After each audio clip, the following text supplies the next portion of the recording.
Guys good morning, welcome back to my channel. તો સવાર થઈ ગઈ છે અને હું છું મિનલ પારેખ. તો આજે મેં ટિફિનમાં બનાવ્યું છે લસણિયા બટાકાનું શાક અને રોટલી અને છાશ આપી છે રિંકેશને. એકચ્યુઅલી કાલની પંજાબી સબ્જી બી પડી હતી, પણ મેં કીધું હવે હું પછી શાંતિથી વાપરી દઈશ સાંજે, કારણ કે સન્ડેના દિવસે વિધિબેનને પનીર બટર મસાલા ખાવું હતું. તો બસ અભી હાલ રિંકેશ બહાર ગયા છે, ઓફિસે ગયા છે અને મેં કીધું લાવો થોડોક બ્લોગ શૂટ કરી દઈએ, કારણ કે રેસીપી વિડીયો તો શૂટ થતો નથી.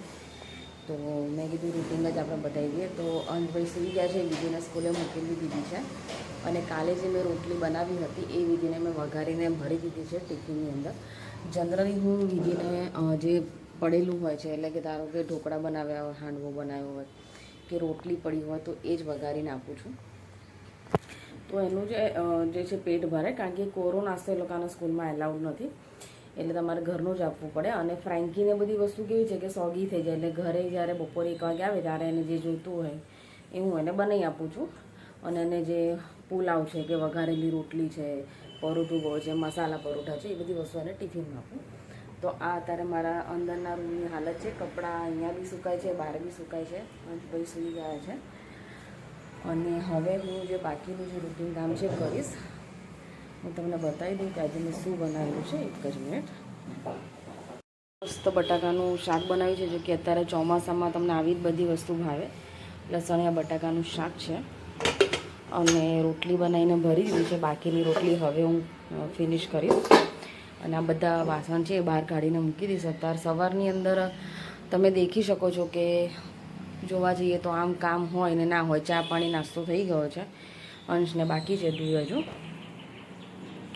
તો આ કિચનની કંઈક આવી હાલત છે. કપડાં તો મેં કાલે 2 વખત જે છે મશીન ચાલુ કર્યું હતું, એટલે આજે ધોવાના નથી.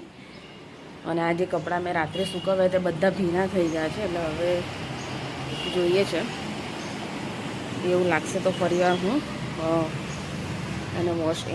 તો અહીંયા હરેક લેડીઝની જે ફેવરેટ આઇટમ હોય છે ને મોલ હોય છે. એ મોલમાં તમે અઠવાડિયે એકવાર એમને લઈ જાઓ ને એટલે બસ એમનો ડોઝ પૂરો થઈ જાય. તો અહીંયા અમારું બી એવું જ કામ છે.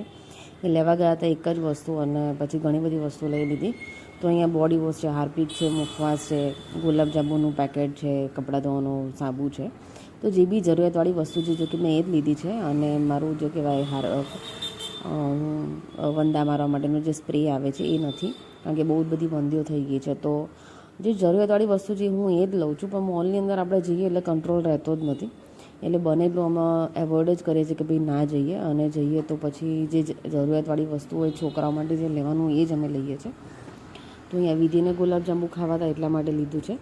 અને અહીંયા એર ફ્રેશનર છે અને ચીઝ, વિધિબેનને વારે ઘડે ચીઝ બ્રેડને બધું ખાવા જોઈએ છે.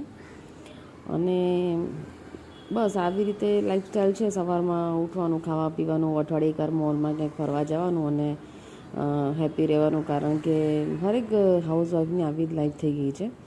અને મોલ એક એવી વસ્તુ છે ને કે બધું થાક ઉતરી જાય છે, બધી વસ્તુ જોઈએ ને, ભલે લઈએ કે ના લઈએ બે નંબરની વાત છે.